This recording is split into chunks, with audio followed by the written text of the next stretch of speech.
The LG G5 from last year wasn't a bad phone, but it didn't sell well, most likely because its modular design did not appeal to potential customers.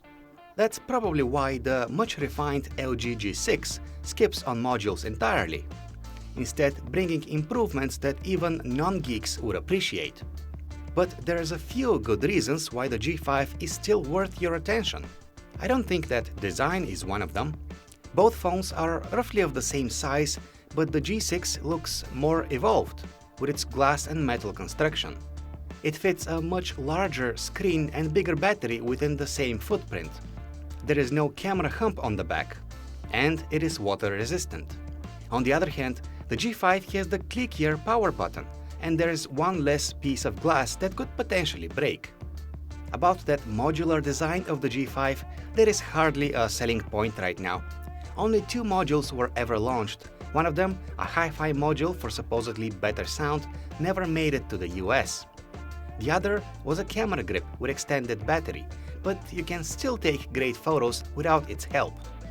As I mentioned, the G6 fits a noticeably larger display within the same physical size, which means that it is still easy to operate with one hand, despite the 5.7-inch diagonal size of its display. LG achieved this by using a screen with different proportions, one with an 18:9 aspect ratio, while the G5 uses a more traditional 16:9 display. In other words, the screen on the G6 is taller and slightly more narrow. But while displays like the G6's could be the future of smartphones, the screen on the G5 is still relevant and will be for years to come. Most online videos are optimized for these proportions, and so is most Android software. Apps do run fine on the G6, but some games might need some manual adjustment to fit properly on its display. On the technical side of things, both displays have very high pixel density, so content looks nice and sharp. But the G6 is brighter and supports HDR video, which looks quite impressive when you see it.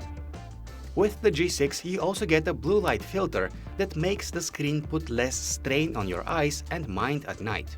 And yes, the always-on display is still here, but the digits are now larger, which makes them a bit easier to see. When it comes to software, the LG G6 and the G5 have a lot in common. Both run Android 7.0, meaning that both support features like split-screen multitasking, muting notifications, and the Google Assistant. Both also contain a lot of tweaks introduced by LG, such as the omission of the app drawer, although you can bring it back from the settings menu. Both let you edit the on-screen buttons, which is something that I really like. Both let you adjust the size and layout of the on-screen keyboard, which is also nice. Of course, the LG G6 feels more refined from a user interface perspective. It has a number of unique features and tweaks and feels better suited for side-by-side multitasking.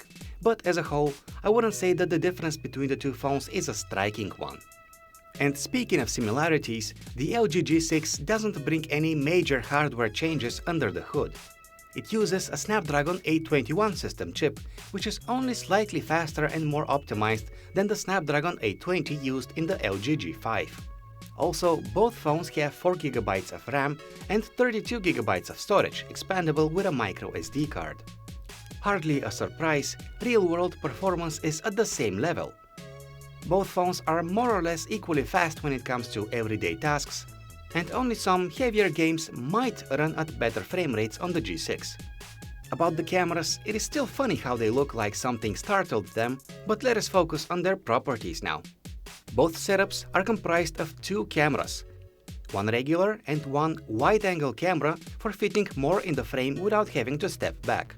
The camera app is also largely unchanged, but on the G6 you get some cool new features, like this strip of thumbnails showing recently taken images. For the camera experts, there's also object tracking, autofocus and full manual controls while recording video. The G5 has manual controls for still photos only.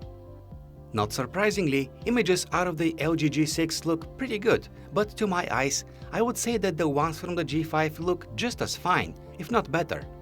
In many of the photos that I took, I noticed that the G5 captures more details in its photos. The G6 only adds more sharpness in image processing, making them appear to be more detailed even when they're actually not. But perhaps the G6 performs slightly better in low light, and its colors tend to be a bit more vivid. About the wide-angle camera performance, images are of comparable quality, but you should be able to squeeze more detail out of the scene with the G6. Keep in mind that both wide-angle cameras lack optical stabilization and have smaller apertures, so they aren't ideal for low-light photos. When it comes to taking selfies, I would say that the G6 has the upper hand.